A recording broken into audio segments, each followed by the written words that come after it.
اور بدعت نبی کے علاوہ کسی اور کی طرف سے ایجاد کیا ہوا طریقہ ہے۔ اسی وجہ سے ہماری شریعت اور ہمارے دین میں کسی کی طرف سے اضافے کی گنجائش اور جگہ نہیں ہے۔ علماء نے بڑی عجیب و غریب بات بتائی ہے، آپ اگر اسے یاد رکھیں گے تو آپ کے لیے فیصلہ کرنا آسان رہے گا کہ یہ سنت ہے یا بدعت ہے۔ سنت جو نبی کا طریقہ ہے یہ آپ کو پوری دنیا میں ملے گا، ہر شہر میں ملے گا، ہر ملک میں ملے گا، ہر جگہ آپ کو ملے گا، اس کی یہ پہچان ہے کہ یہ سنت ہے۔ اور اگر نبی کا طریقہ نہیں ہے تو وہ چیز کسی ایک علاقے میں پائی جائے گی، کسی ایک شہر میں پائی جائے گی، دوسری جگہ آپ کو وہ چیز نہیں ملے گی۔ اس لیے کہ جہاں جس شخص نے ایجاد کیا ہے یہ عمل وہیں تک رہے گا، دوسری جگہ آپ کو نہیں ملے گا۔ یہ بدعت کی پہچان، سنت کی پہچان یہ کہ وہ پوری دنیا میں وہ طریقہ آپ کو ملے گا، اور بدعت کی پہچان یہ ہے کہ وہ طریقہ اور وہ عمل آپ کو پوری دنیا میں نہیں ملے گا، ایک مخصوص علاقے میں، کسی مخصوص شہر میں، کسی مخصوص جگہ پر ملے گا۔ تو ہمارا یہ دین 1400 سال نہیں بلکہ جب سے دنیا بنی ہے اس وقت سے یہ دین چلا آ رہا ہے۔ میں اپنے برادران وطن کو اور دوسرے لوگوں کو اس بات کی دعوت دے رہا ہوں کہ آپ اسلام کو پڑھیے، آپ اسلام کو سمجھیے۔ ہمارے پیغمبر نے بتایا ہے کہ یہ دین دین فطرت ہے، اور دین فطرت کا مطلب یہ ہے کہ انسان،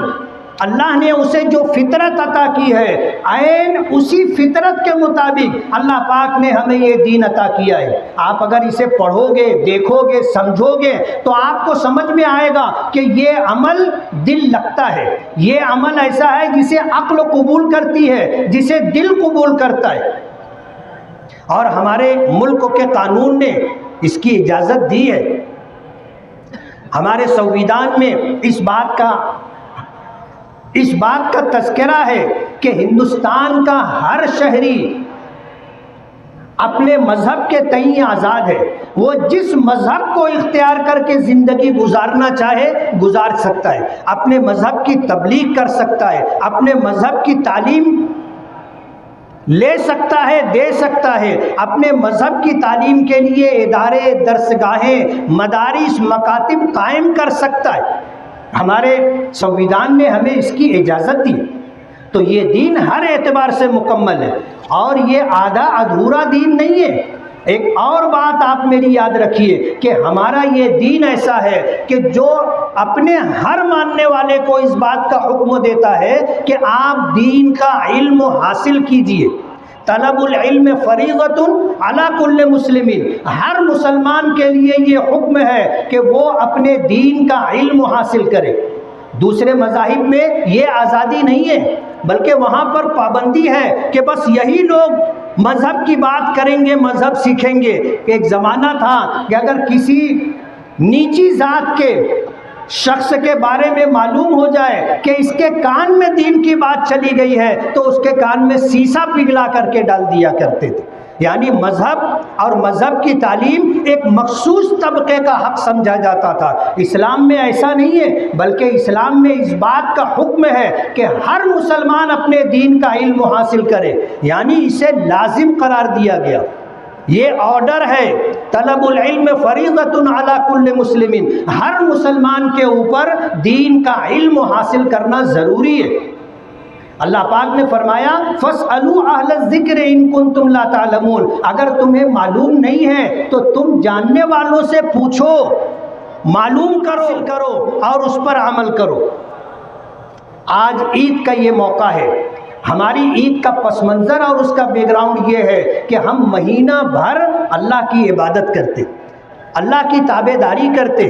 روزہ رکھتے۔ روزہ رکھنا آسان کام نہیں ہے، لیکن ہم مسلمان بچپن سے روزہ رکھتے ہیں، تو ہمارے لیے روزہ سردی کا ہو، گرمی کا ہو، بارش کا ہو، ہر موسم میں ہم روزہ رکھ لیتے۔ وجہ اس کی یہ ہے کہ ہم بچپن سے روزہ رکھتے رہے، تو روزہ رکھنے کی ہماری عادت ہے۔ ورنہ جو آدمی روزہ نہیں رکھتا اس کے لیے اس طرح روزہ رکھنا مشکل ہے۔ ہمارا روزہ آپ کو معلوم ہونا چاہیے کہ صبح صادق سے لے کر کے سورج غروب ہونے تک نہ ہم کوئی چیز کھاتے ہیں، نہ ہم کوئی چیز پیتے ہیں، اور نہ اپنی بیوی سے کوئی تعلق قائم کرتے، یعنی کھانے سے، پینے سے اور بیوی سے قربت اور تعلق سے رکے رہنے کا نام روزہ ہے، صادق سے لے کر کے غروب آفتاب تک۔ جب یہ روزہ ہم دن میں رکھتے ہیں اور رات کی نماز ہمارے آقا جناب رسول اللہ صلی اللہ علیہ وسلم نے ہمیں عطا کی ہے، ہم رات میں 1.5-2 گھنٹہ اللہ کی عبادت نماز کے اندر اپنا وقت گزارتے ہیں، یہ پورا مہینہ اس طرح عبادت اور ریاضت کے ساتھ گزارتے ہیں۔ جب عید کا چاند دکھتا ہے تو آج کا دن عید کے طور پر منایا جاتا ہے، اور اس دن روزہ رکھنے سے ہماری شریعت نے ہم کو منع کیا۔ نبی کریم صلی اللہ علیہ وسلم نے فرمایا کہ لِكُلِّ قَوْمٍ عِيدًا وَهَذَا عِيدُنَا، کہ ہر قوم کی ایک عید ہوتی ہے اور یہ ہماری عید ہے، اور فرمایا فَإِنَّهُ يَوْمُ أَكْلٍ وَشُرْبٍ وَبِعَالٍ، کہ یہ کھانے کا، پینے کا اور اپنے اہل و عیال کے ساتھ خوشگوار ماحول میں وقت گزارنے کا نام عید ہے۔ آج کے دن ہم روزہ نہیں رکھ سکتے، آج کے دن روزہ رکھنا حرام قرار دیا ہے ہماری شریعت نے۔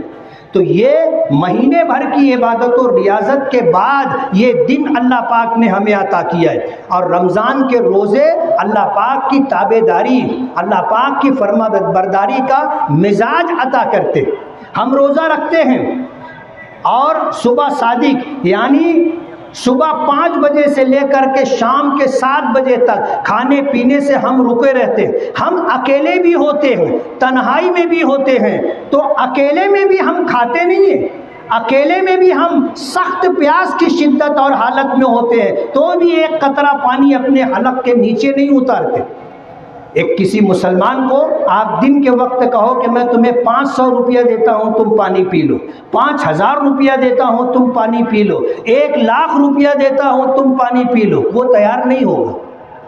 بڑی سی بڑی رقم آپ دے کر کے اس سے یہ کہو کہ تو روزے کی حالت میں ہے، یہ کھا لے، یہ پی لے، وہ اس کے لیے تیار نہیں ہوگا۔ تو ہم تنہائی میں بھی صرف اس کے لیے روزہ رکھتے ہیں، تو اس کے خوف کے ساتھ ہم روزہ رکھتے ہیں۔ تو یہ عید کا دن ہے جو مہینے بھر کی ریاضت کے بعد آتا ہے، اور اس دن کے تعلق سے ہمارے نبی نے ہمیں بتایا کہ یہ دن ایسا دن ہے کہ جب یہاں آپ آؤ گے تو مہینے بھر کی جو عبادت، ریاضت، محنت کی ہے اللہ اس کا صلہ دیں گے۔